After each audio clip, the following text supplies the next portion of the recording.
Assalamualaikum warahmatullahi wabarakatuh. Hai anak-anak, bagaimana kabar kalian pagi ini? Alhamdulillah, luar biasa. Otak cerdas, badan sehat, oke gitu loh. Allahu Akbar. Nah, seperti itu ya cara menjawabnya. Jika setiap pagi Bu Nana menyapa kalian. Oke anak-anak, alhamdulillah hari ini kita akan belajar tema bersama-sama. Kita sudah masuk tema yang kedua. Alhamdulillah, tema 1 hasil PH sampean semua rata-rata sudah mencapai KKM. Mudah-mudahan di tema yang kedua kita kali ini hasilnya akan semakin baik. Nah, hari ini adalah kita masuk tema yang kedua. Judulnya adalah persatuan dalam perbedaan. Fokusnya kira-kira tentang fokus di subtema 1 adalah rukun dalam perbedaan. Anak-anak silakan diamati. Nah, di gambar yang ada di slide ini.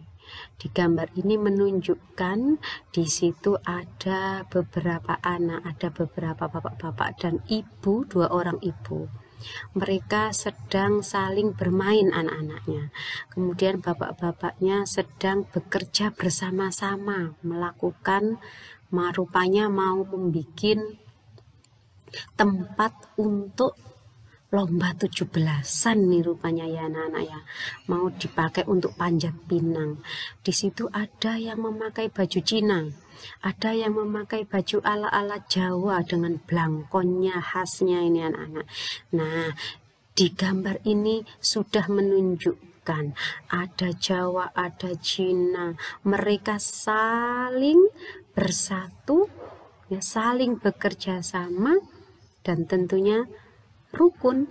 Nah, dalam kehidupan sehari-hari kita sampean semua di rumah juga seperti itu, harus bersatu baik dengan adiknya, dengan kakaknya, supaya apa? Nah, supaya muncul yang namanya rukun. Jadi meskipun berbeda anak-anak, ada Cina, ada Jawa dan lain sebagainya, maka kita tetap harus rukun. Begitu ya anak-anak ya. Oke anak-anak, kita lanjut.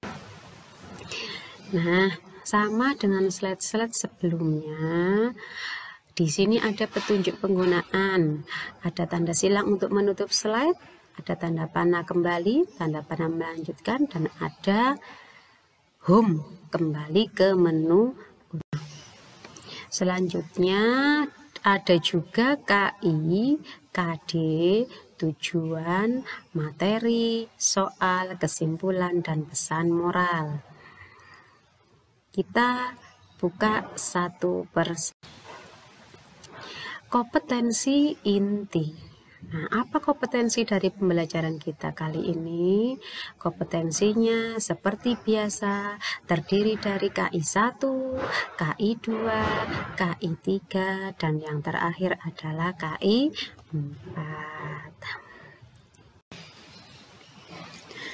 Nah, setelah kalian mengetahui kompetensi inti, di sini juga disampaikan kompetensi dasar.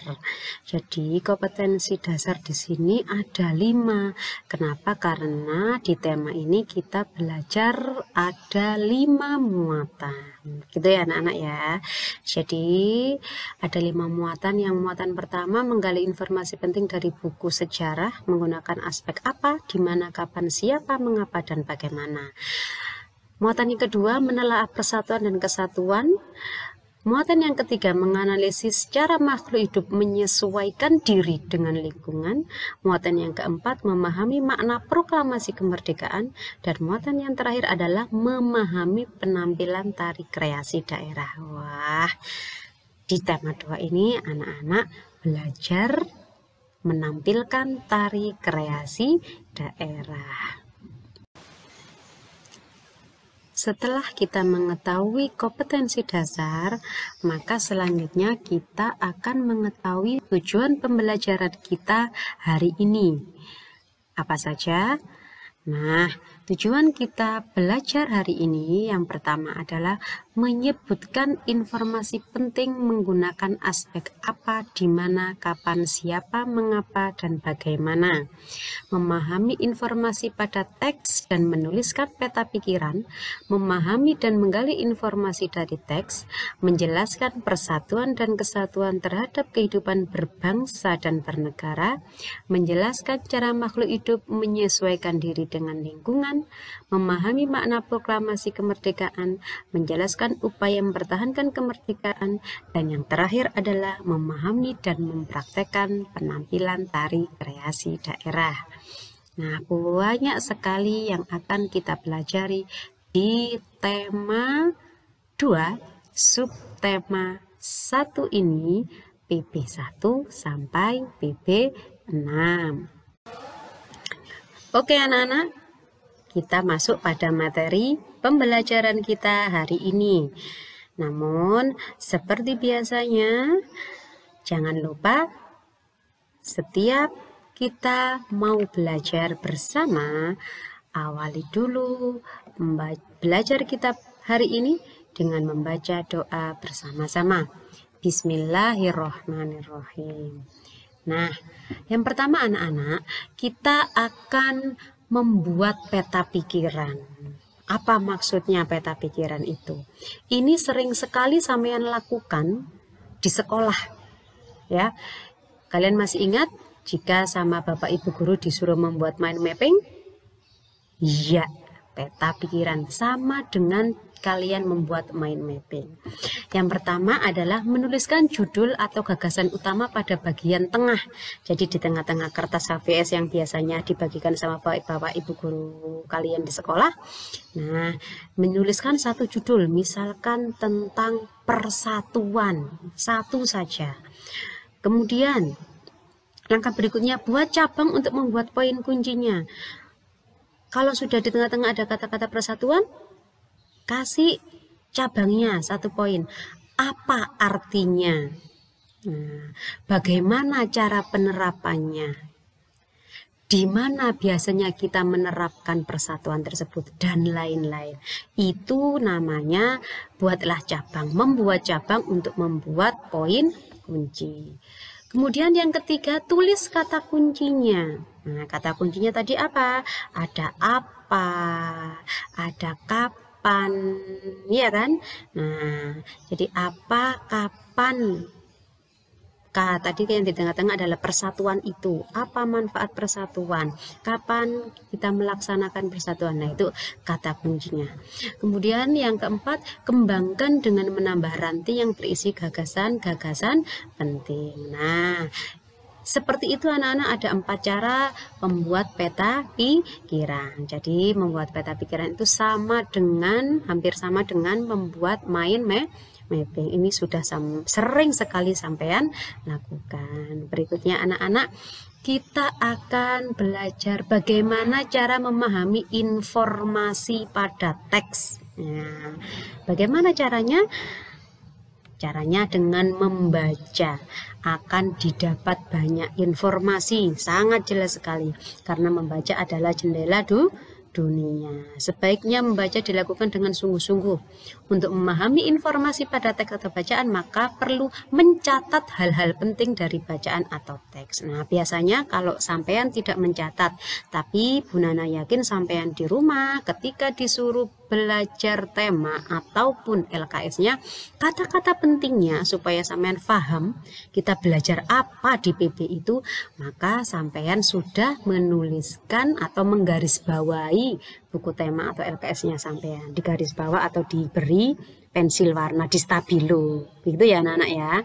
Jadi ada 2 cara membuat peta pikiran, ada 4 cara. Kemudian bagaimana cara memahami teks informasi?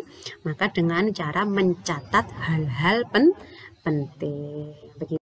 Selanjutnya, kita akan belajar memahami dan menggali informasi dari teks bacaan. Bagaimana sih caranya menggali dan mencari informasi dari sebuah teks atau bacaan itu? Nah, caranya anak-anak supaya kalian mudah menemukan isi, supaya kalian mudah menggali apa informasinya, maka kalian bisa menggunakan aspek apa, siapa, kapan, di mana, mengapa, dan bagaimana. Jadi seperti di slide sebelumnya tadi, peta konsep tadi itu ya. Jadi kata-kata apa, siapa, kapan, di mana, mengapa, dan bagaimana ini akan dapat membantu kita menemukan maksud atau isi dari bacaan yang kita baca. Kemudian cara meringkas sebuah bacaan. Yang pertama adalah membaca dengan cermat untuk mendapatkan gambaran umum isi bacaan. Yang kedua adalah mencatat hal-hal penting dari bacaan yang kita baca.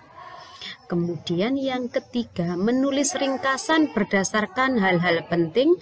Dan yang terakhir adalah menulis ringkasan dengan kalimat sampean sendiri. Nah, jadi di slide ini kita belajar dua lagi. Memahami dan menggali informasi dari sebuah bacaan atau teks. Dan yang kedua, cara meringkas. Ada 4 cara. Begitu ya anak-anak ya. Anak-anak, selanjutnya amati gambar tentang masyarakat hidup rukun dalam perbedaan di bawah ini. Di situ sudah menunjukkan 2 gambar yang sama-sama mengartikan rukun dalam perbedaan. Gambar yang pertama muncul lagi, ada orang Cina berpakaian ala Cina dan bapak-bapak yang berpakaian ala-ala Jawa. Meskipun berbeda suku, ras, agama, namun kita tetap harus bersatu, harus rukun. Kemudian ada gambar pemuka agama yang sama, berdiri sama tinggi, kemudian barisnya juga nggak ada yang maju duluan, nggak ada yang mundur duluan, tidak ada. Mengapa? Karena mereka memiliki sama-sama, persamaan. Jadi rukun, tidak ada yang menonjol. Meskipun di Indonesia ini mayoritas agamanya adalah Muslim, Islam. Namun agama Islam, pemuka agama Islam tidak harus berdirinya paling depan. Tidak seperti itulah. Inilah contoh menunjukkan hidup rukun. Nah, apa perbedaan yang ada? Kira-kira apa perbedaan yang ada menurut kalian pada gambar-gambar di bawah ini? Tidak ada perbedaan kan anak-anak? Hanya orangnya saja yang berbeda, hanya sukunya saja yang berbeda. Namun meskipun beda suku, beda agama, tapi kita tetap satu. Begitu ya. Bagaimana cara menyikapi perbedaan yang ada itu? Bagaimana kira-kira anak-anak? Tentunya kita harus mau menerima. Ya, karena di Indonesia ini sudah jelas semboyannya, Bhinneka Tunggal Ika, berbeda-beda tetapi tetap satu jua. Jadi cara menyikapinya adalah kita tetap harus hidup rukun, harus saling toleransi, saling menghargai. Apa manfaat hidup rukun?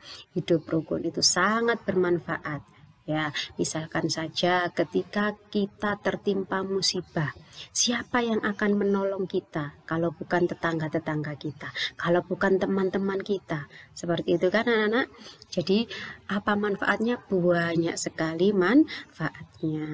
Begitu ya. Ini tentang hidup rukun. Perbedaan dari gambar jelas, ada banyak sekali perbedaan. Namun bagaimana kita menyikapi perbedaan itu supaya tetap satu, sesuai dengan semboyan Bhinneka Tunggal Ika. Manfaatnya banyak sekali manfaatnya. Silakan anak-anak bisa menyebutkan selain yang sudah disampaikan sama Bu Nana tadi. Kemudian anak-anak, kerukunan dalam persatuan dan kesatuan. Makna persatuan dan kesatuan. Maknanya adalah menjaga rasa persatuan dan kesatuan dengan menjalin rasa kebersamaan dan saling melengkapi, menjalin toleransi dan rasa kemanusiaan dengan hidup berdampingan secara harmonis. Dan yang ketiga, makna persatuan adalah menjalin rasa kekeluargaan, persahabatan, tolong-menolong, dan rasa nasionalisme. Nilai-nilai yang tercipta dalam hidup rukun. Yang pertama, persatuan dan kesatuan. Yang kedua, toleransi tinggi. Yang ketiga, asah, asih, dan asuh. Yang keempat, memiliki kekuatan, karena dengan bersatu kita akan semakin kuat. Bersatu kita teguh, bercerai kita runtuh. Jadi jika kita hidup rukun, maka kita akan semakin kuat, tidak mudah dijajah lagi. Nah, Indonesia juga seperti itu. Indonesia harus bersatu. Jika seluruh masyarakat Indonesia tidak mau bersatu, maka kelak kita akan dijajah lagi. Mau ndak Indonesia dijajah lagi? Tentunya tidak mau, bukan anak-anak? Ya, dan yang kelima adalah kebersamaan. Inilah 5 nilai yang tercipta dalam hidup rukun. Baik anak-anak, setelah kita belajar makna dan nilai-nilai hidup rukun, maka selanjutnya kita akan mencoba menyebutkan manfaat persatuan dan kesatuan. Apa sih manfaat kesatuan dan kesatuan ini? Wah, manfaatnya banyak sekali. Yang pertama adalah semua perbedaan bisa diatasi dengan baik, sehingga potensi perpecahan dan konflik bisa dihindari. Yang kedua, membangun nasional bangsa menjadi lancar tanpa kendala, sehingga bangsa lebih maju. Yang berikutnya, ketahanan bangsa menjadi lebih baik. Tadi sudah disampaikan, tidak mudah dijajah. Berikutnya, Indonesia bisa mencapai tujuan nasionalnya. Dan yang terakhir adalah masyarakat hidup harmonis, aman, tentram, dan sejahtera. Nah, inilah beberapa contoh manfaat persatuan dan kesatuan. Tentunya kita semua sebagai warga Indonesia tidak mau negara kita, negara tercinta kita yang diraih dengan penuh perjuangan oleh para pahlawan-pahlawan yang sudah mendahului kita, direbut kembali oleh orang-orang asing yang tidak bertanggung jawab. Untuk itu, anak-anak, kita semua harus bersatu, harus hidup rukun. Anak-anak, Indonesia negara tercinta. Indonesia merdeka diraih dengan penuh tetesan darah, pengorbanan harta, bahkan nyawa. Maka dari itu, kita sebagai generasi penerus harus bisa mengisi kemerdekaan itu dengan hal-hal yang positif. Dari peristiwa gambar di bawah ini, apakah kalian bisa menceritakan apa yang kira-kira sedang terjadi di masa lampau? Ya, sedikit Bu Nana akan mereview. Jadi, anak-anak, gambar yang ada di bawah ini adalah Presiden Soekarno yang sedang membacakan naskah proklamasi, yang artinya 17 Agustus tahun 1945 yang lalu, Indonesia dinyatakan merdeka. Merdeka dari para penjajah. Ya, kira-kira siapa saja yang merumuskan naskah teks proklamasi itu? Ada 3 tokoh yang merumuskan naskah teks proklamasi. Yang pertama tentunya adalah Soekarno, yang kedua Muhammad Hatta, dan yang ketiga adalah Mr. Ahmad Subarjo. 3 tokoh itulah yang berperan penting dalam penyusunan naskah teks proklamasi. Sebelum naskah teks proklamasi disampaikan pada tanggal 17 Agustus 1945, ada peristiwa yang namanya Rengas Dengklok. Apa itu peristiwa Rengas Dengklok? Peristiwa Rengas Dengklok adalah diculiknya Soekarno-Hatta dalam tanda kutip supaya tidak terpengaruh oleh Jepang. Ya, karena pada tanggal 17 golongan muda sudah menyusun rencana agar teks proklamasi segera dibacakan. Jika tidak diculik, maka takutnya kemerdekaan Indonesia yang rencananya akan diselenggarakan tanggal 17 akan mundur. Makanya peristiwa Rengas Dengklok itu diculiknya Presiden Soekarno-Hatta dan Bung Hatta oleh golongan muda, tapi dalam tanda kutip ya, supaya tidak terpengaruh oleh Jepang. Nah, itu. Kemudian anak-anak, proklamasi kemerdekaan menjadi tonggak sejarah bagi perjuangan bangsa Indonesia. Meskipun terdiri atas banyak suku yang berbeda, rakyat Indonesia bersatu dalam mempertahankan kemerdekaan. Makna proklamasi kemerdekaan. Anak-anak bisa menyebutkan apa saja makna proklamasi kemerdekaan? Yang pertama adalah sebagai puncak perjuangan bangsa Indonesia. Yang kedua, pengakuan kepada dunia luar. Biar orang luar negeri itu tahu kalau Indonesia ini sudah merdeka. Kemudian yang ketiga adalah menaikkan harkat dan martabatnya bangsa Indonesia. Yang keempat, perjuangan sebagai negara baru. Dan yang kelima adalah tonggak sejarah negara Indonesia. 5 inilah anak-anak makna dari proklamasi kemerdekaan. Apa saja kegiatan yang dapat dilakukan untuk mengisi kemerdekaan sebagai penerapan makna proklamasi? Anak-anak, silakan amati gambar-gambar berikut ini. Ini adalah gambar-gambar, contoh gambar yang bisa kita lakukan untuk mengisi kemerdekaan. Yang pertama adalah kita bisa bermain mainan tradisional. Jadi kita tidak harus bermain HP terus ya anak-anak. Jadi kita bisa bermain mainan tradisional. Melakukan hal-hal yang positif itu adalah cara yang terbaik untuk mengisi kemerdekaan. Kemudian sebagai seorang pelajar, kita harus rajin belajar. Kita harus menjadi orang yang pintar karena kalian adalah generasi penerus bangsa. Kita tidak ingin bangsa Indonesia dijajah kembali. Maka sebagai generasi penerus, kita harus bentengi kita dengan ilmu. Ya, dengan ilmu, dengan iman.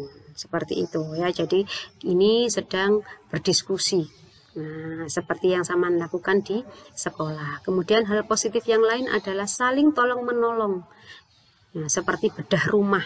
Jadi para tetangga membantu orang yang membutuhkan untuk mendirikan rumah atau memperbaiki rumahnya. Nah, ini adalah yang bisa kita lakukan untuk mengisi kemerdekaan sebagai penerapan makna proklamasi. Selain itu anak-anak, sampean juga bisa melakukan yang pertama adalah pengabdian ke masyarakat. Nah, pengabdian ke masyarakat seperti contoh ini, bergotong royong membangun rumah atau memperbaiki rumah. Nah, ini biasanya kita jumpai ketika di desa-desa. Kemudian yang kedua, mendukung perkembangan produk dalam negeri, mencintai produk-produk Indonesia, menggunakan produk-produk Indonesia, tidak menggunakan barang-barang merek luar negeri. Ini ikut mendukung perkembangan produk dalam negeri. Kemudian yang terlibat dalam memajukan pendidikan. Makanya sampean semua harus menjadi seorang pelajar yang baik, menjadi pelajar yang didik. Berikutnya anak-anak, mengenalkan budaya Indonesia pada dunia. Nah, kita harus mencintai budaya kita, budaya Indonesia. Sampean kalau setiap hari melihat HP, tayangan-tayangan yang sampean lihat adalah tayangan-tayangan budaya luar. Bukan berarti kita tidak boleh melihat budaya luar anak-anak. Kita boleh, namun kita harus batasi. Kita harus bisa menyaringnya, ya, menyaringnya. Yang baik kita ambil, yang jelek kita tinggalkan. Kemudian yang terakhir adalah saling menghormati dan saling berbagi. Demikian anak-anak, ini adalah cara kita yang dapat kita lakukan untuk mengisi kemerdekaan sebagai penerapan makna dari. Oke anak-anak, selanjutnya kita akan belajar adaptasi tumbuhan. Apa sih adaptasi itu? Adaptasi adalah cara untuk menyesuaikan diri dengan lingkungan sekitar. Tujuannya adalah untuk menjaga kelangsungan hidup dan melindungi diri dari musuh atau pemangsanya. Baik anak-anak, kita amati gambar berikut ini. Di sini ada dua gambar dulu yang muncul. Ini adalah gambar kangkung air. Dan ini adalah gambar teratai. Kira-kira dua tumbuhan ini hidupnya di mana ya? Ya, dua tumbuhan ini hidupnya adalah di air. Maka, jika tumbuhan ini hidupnya di air, disebut sebagai tumbuhan hidrofit. Selanjutnya, kita lihat gambar berikutnya. Gambar apa ini anak-anak? Ada yang tahu? Ya, ini adalah gambar jenis paku-pakuan. Biasanya dia hidup di tempat yang lembab. Contoh lain adalah lumut. Dia dapat hidup di tempat yang lembab kan anak-anak? Nah, contoh tumbuhan yang hidup di tempat yang lembab seperti ini disebut higrofit. Kita lihat gambar yang selanjutnya. Di sini ada bambu, ada lidah buaya. Dua tumbuhan ini hidup di tempat yang kering. Meskipun lama tidak terkena air, kedua tumbuhan ini, bambu dengan cocor bebek, mampu bertahan hidup. Disebut apakah? Tumbuhan yang hidup di tempat yang kering disebut tumbuhan xerofit. Sudah paham anak-anak? Ada hidrofit yang hidup di air, ada higrofit yang hidup di tempat yang lembab, dan xerofit hidup di tempat kering. Nah, jika tadi kita sudah belajar macam-macam tumbuhan dan tempat adaptasinya, maka kita sekarang mencoba belajar menyebutkan contoh tumbuhan dan cara beradaptasinya. Kita lihat di sini ada kedondong, kemudian ada mawar, ada bakau, ada kangkung air, dan terakhir ada bambu.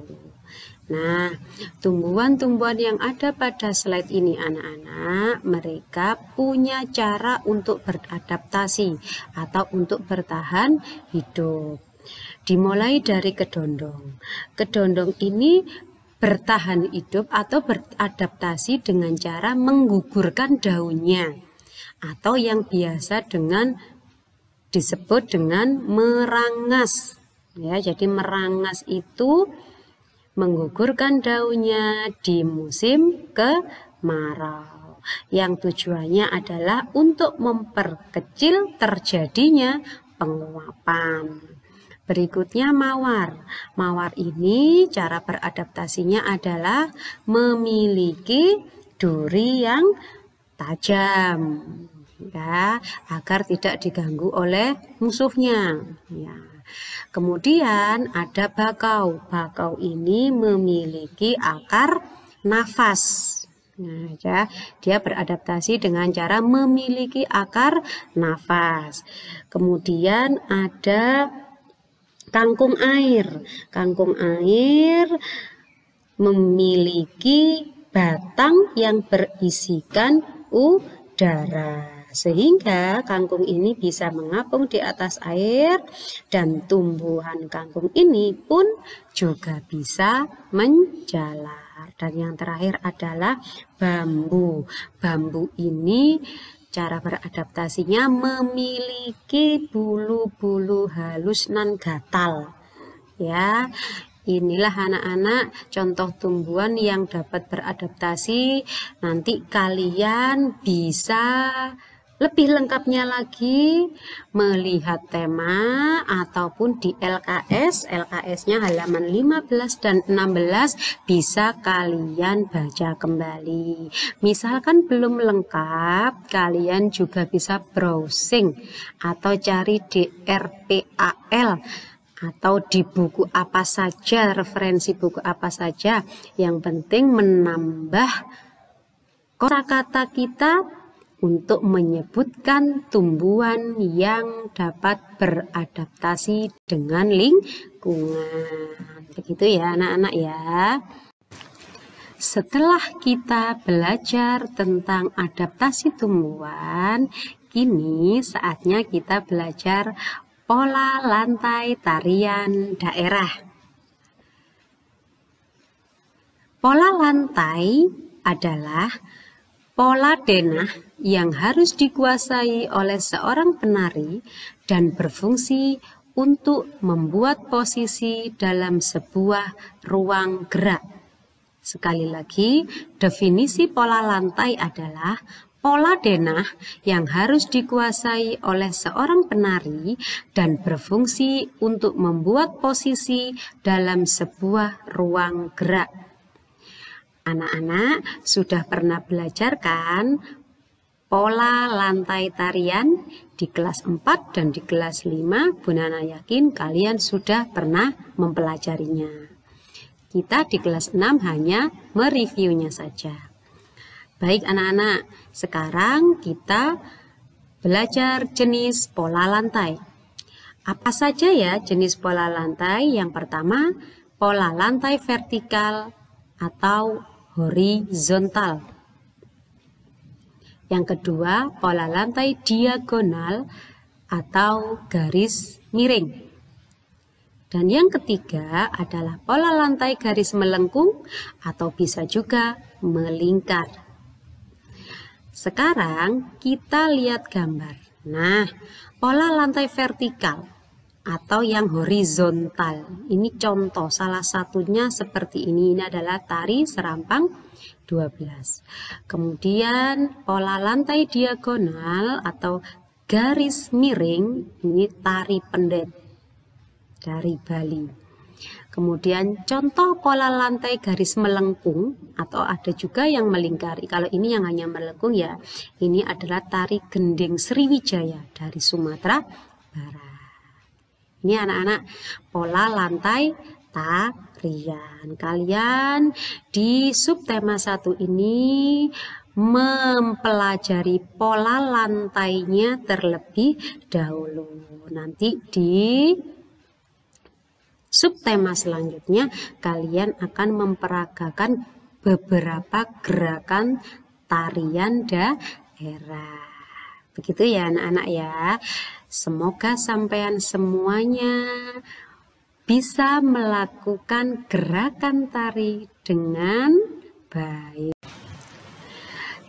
Kesimpulan dari pembelajaran kita hari ini, anak-anak, yang pertama adalah